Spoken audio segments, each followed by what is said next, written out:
Stħarriġ tal-Uffiċċju Nazzjonali tal-Istatistika wera li sal-aħħar ta' Ġunju li għadda il-popolazzjoni li taħdem komplet tiżdied tant li issa tottal aktar minn 231,000.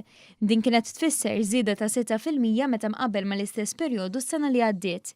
Pratikament kważi 57% tal-popolazzjoni Maltija li għandha aktar minn 15-il sena tinsab f'impjieg. Miċ-ċifri tal-istħarriġ joħroġ li meta mqabbel mal-istess perjodu tas-sena li għaddiet, dawk b'impjieg full-time żdiedu b'aktar minn 11,000 minn 188,000 fl-2017 għal 199,000 fl-2018.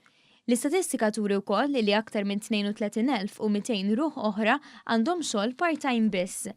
Dwar il-pagi, l-istħarriġ sab li bħala medja is-salarju tal-ħaddiema huwa ta' ftit anqas minn 19,000 euro fis-sena. Il-Labour Force Survey sab li s-salarji jivarjaw minn kważi 34,000 euro għal karigi maniġerjali għal 12,000 euro għal ħaddiem b'xogħol elementari. Skont il-Labour Force Survey, il-persuni kkunsidrati qiegħda komplew jonqsu u jgħoddu ftit aktar minn 9,100 jew 2.2% tal-ħaddiema.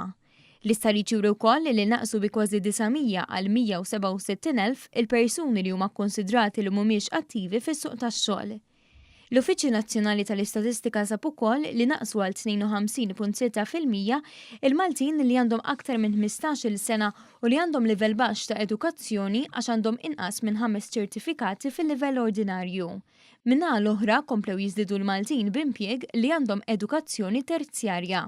Fil-fatt, dawn żdiedu bi 2.3% għal kważi 31% meta mqabbel mal-istess perjodu fl-2017.